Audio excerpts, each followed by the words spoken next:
आज के वीडियो में चर्चा करेंगे जीएसटी के कुछ पॉइंट्स के ऊपर। अगर एज ए रेसिपिएंट आप सेल्फ जनरेटेड आरसीएम इनवॉइसेस बना रहे हैं तो उनको जीएसटीआर 1 के अंदर शो करना जरूरी नहीं है।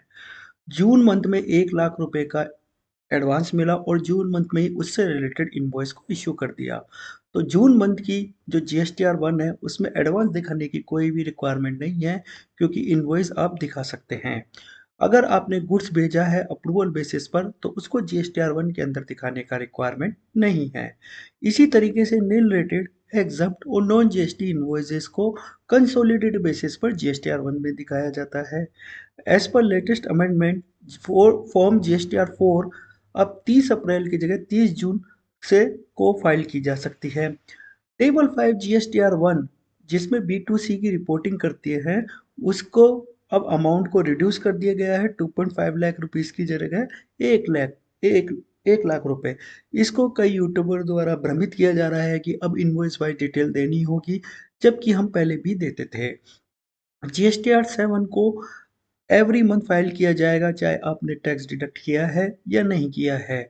Exam for tax payer annual turnover जिनकी 2 करोड़ रुपए है, उनको जीएसटीआर 990 से एग्जम्प्ट कर दिया गया है।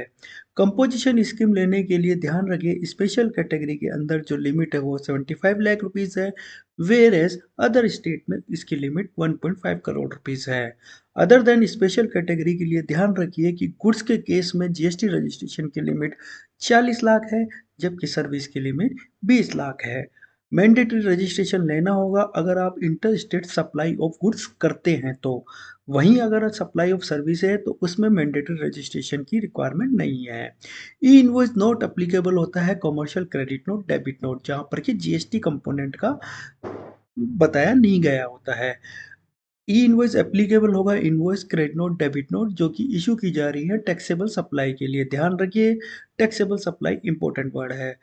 एक फिजिकल इनवॉइस पर ई इनवॉइसिंग के थ्रू क्यूआर कोड मैंडेटरी होता है। जीएसटीआर 1 की एचएसएन समरी ई इनवॉइस के डेटा के थ्रू ऑटो पॉपुलेट की जा रही है।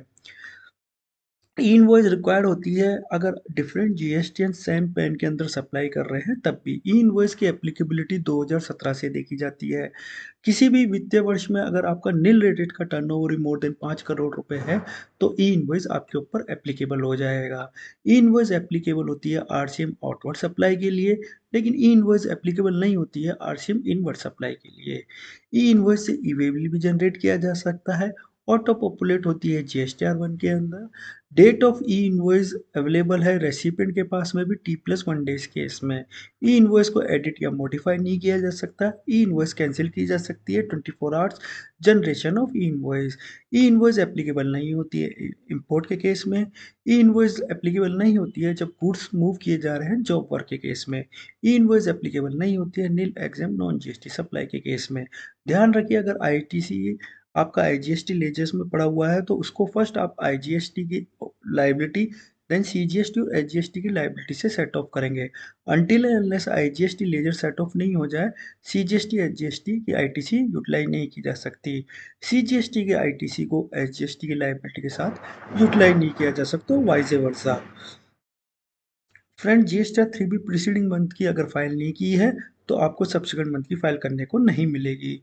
रूल एटीसी और एटीडी के अगर आपने नॉन कंप्लाइंट किया है जिसके अंदर की आउटवर्ड लाइबिलिटी वर्सेस आपकी जीएसटी 3 बी की लाइबिलिटी मैच नहीं हो रही है, या इनवर्ड जीएसटी 2 बी वर्सेस आपका आईटीसी मैच नहीं हो रहा है जीएसटी 3 बी से, तो आपको नोटिस आ सकता है। उस नोटिस का रिप्लाई नहीं करने पर आपको जीएसटीआर 1 फाइल करने को नहीं मिलेगी।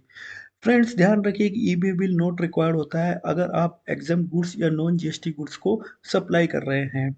ई-वे बिल नहीं रिक्वायर्ड नहीं होता है जब एक कस्टम पोर्ट से अनदर कस्टम पोर्ट पर गुड्स को ट्रांसपोर्ट किया जा रहा है। ई-वे बिल रिक्वायर्ड नहीं होता है जब एम्प्टी कंटेनर को रिटर्न किया जा रहा है सप्लायर और ओनर के को। ई-वे बिल रिक्वायर्ड नहीं होता है जब 20 kilometre from place of business of consignor to weight board के लिए सेम स्टेट में दिया जा रहा है। फ्रेंड्स, कैंसिल डॉक्यूमेंट को जीएसटीआर 1 के अंदर डॉक्यूमेंट समरी में दिखाया जाता है। आरईजी 1 जो है वो आपका एप्लीकेशन फॉर जीएसटी रजिस्ट्रेशन है। आरईजी 7 जो है application for GST registration TDS और टीसीएस के लिए होता है।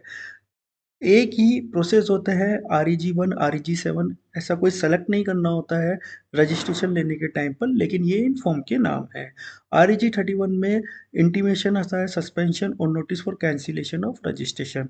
REG 21 होता है order for revocation of cancellation of registration. Filing GSTR 9 for financial year 23-24 की ड्यू डेट है दिसंबर 2024। 9C की भी ड्यू डेट है दिसंबर 2024। Last date for claiming ITC 23-24 के लिए है वो नवंबर 30, 2024।